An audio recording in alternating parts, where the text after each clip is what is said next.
What's going on? Wow, this is a terrible way to start a video. That's great.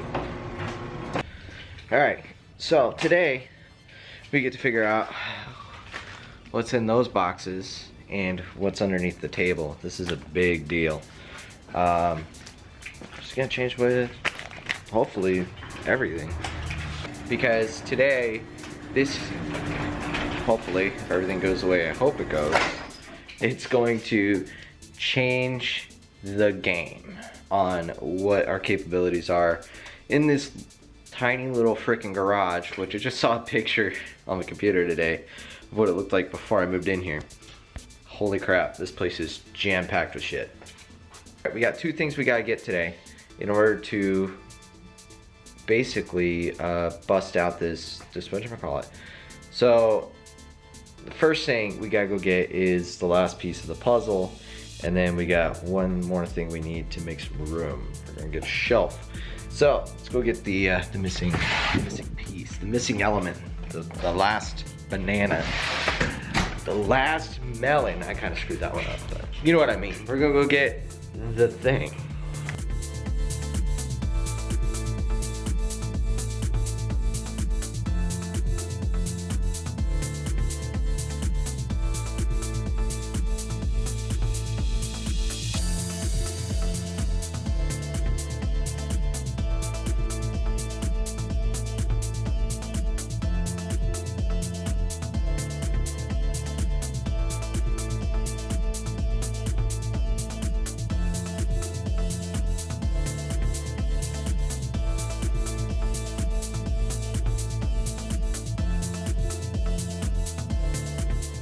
Alright, so we got the bottle kind of sitting there chilling over there.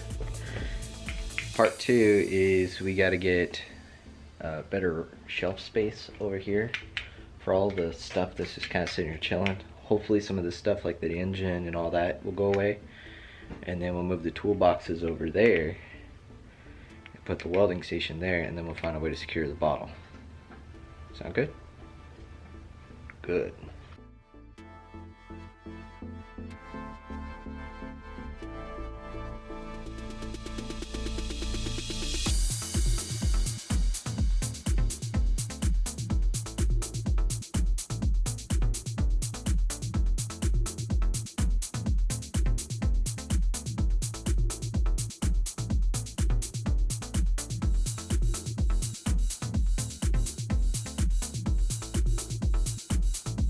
Go through all this freaking effort, man, to go get a nice shelf, spend 200 bucks on this freaking shelf. I get it out of the box and it's bent and broken.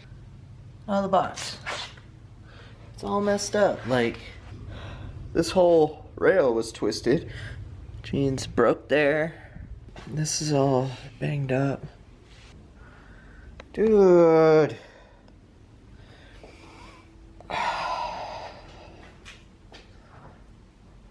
Man, that sucks. Damn it. Unfortunately, when we took the shelf unit back to Home Depot, we pulled another one off the shelf that was in like good condition, and it also had the chassis rail twisted with the welds broken, and just not a good experience. So tomorrow we'll rectify that situation with a new shelf unit from Costco.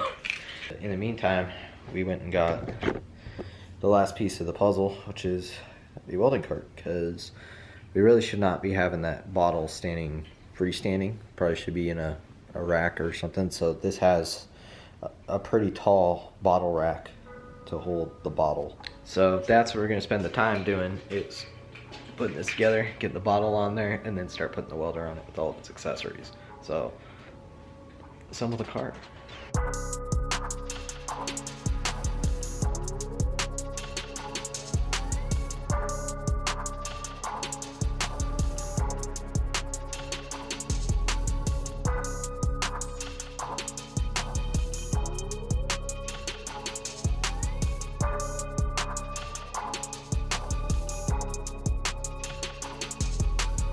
The card filled up before I could finish it, but here's the final product, and I think it's gonna be sturdy enough for our bottle, cause I mean I can stand up. And I weigh about as much as that bottle, I'd say, 150 pounds or so. So yeah, let's get the welder on here, and then we'll strap the bottle on it.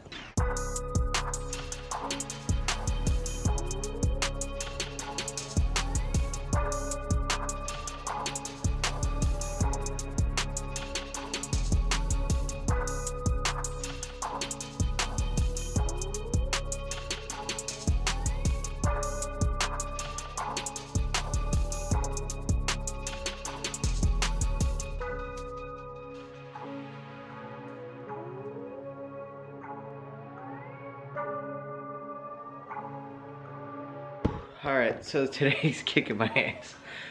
But this is the Prime Weld 225 TIG.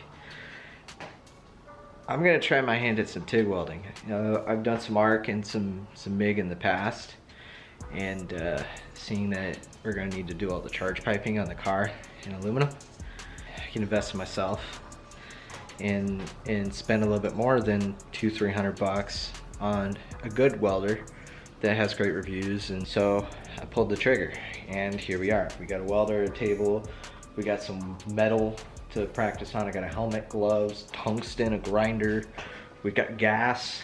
I mean, we pretty much have everything we need to do welding.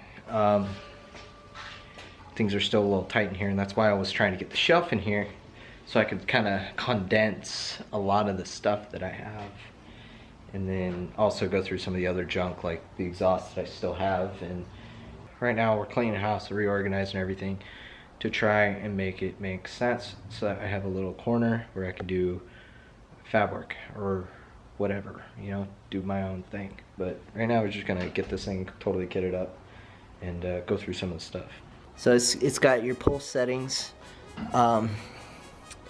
You can do pulse settings, pre-flow, post-flow. You can do starting current, you know, your ramp up, your actual welding current, and then you also got your frequency and your balance.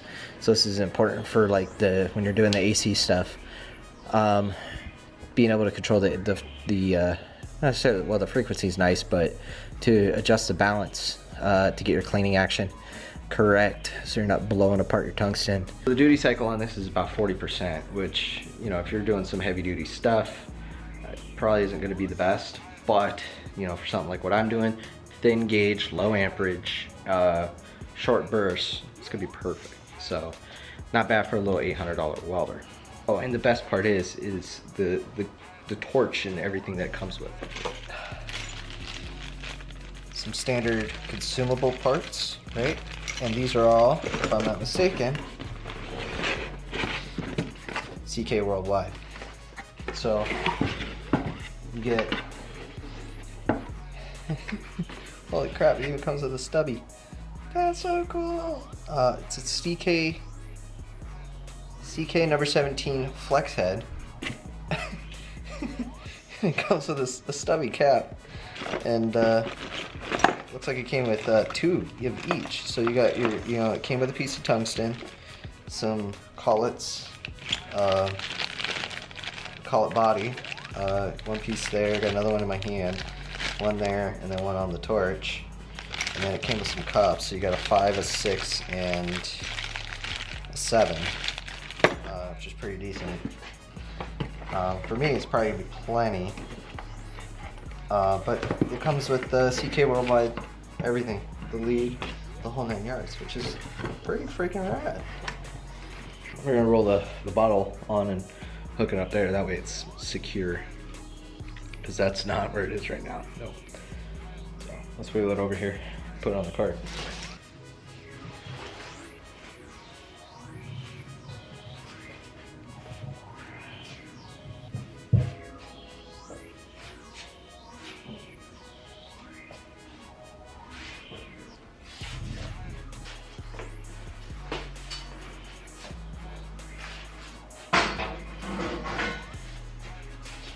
I wanted to get the cart mainly just to hold the bottle, so that the bottle's secure, or as secure as possible, because we don't want this thing ending up in another county if it falls and busts off the valve. So It's also why we have the cap on still. But what's going on, everybody? another day. It's Sunday now, and we got some toys.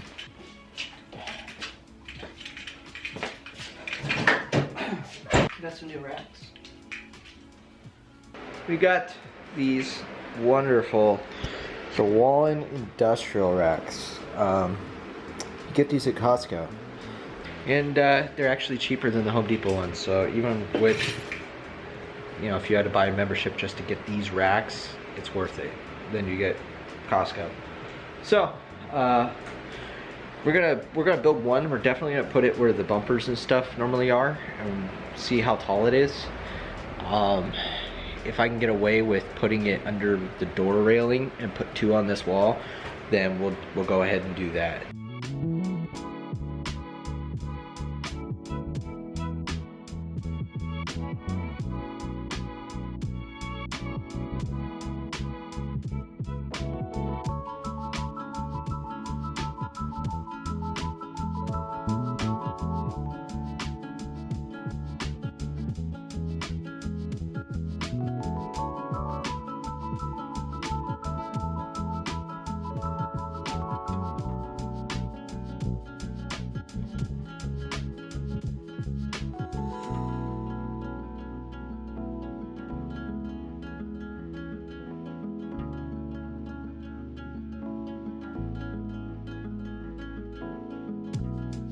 Alright, so as you can tell,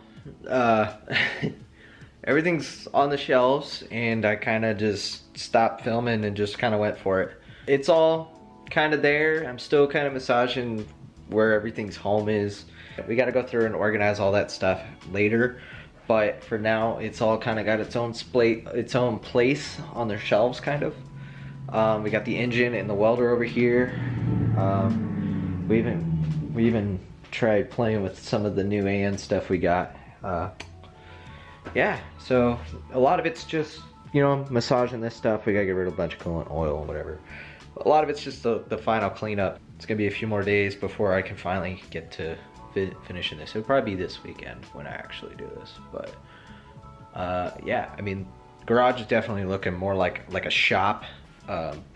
Just kind of, you know, making myself more room to be able to do better activities, or being able to have more room to do stuff like welding and whatever, just being a little bit more comfortable in here and organized, definitely was necessary. I really appreciate you guys watching. So see you in the next one.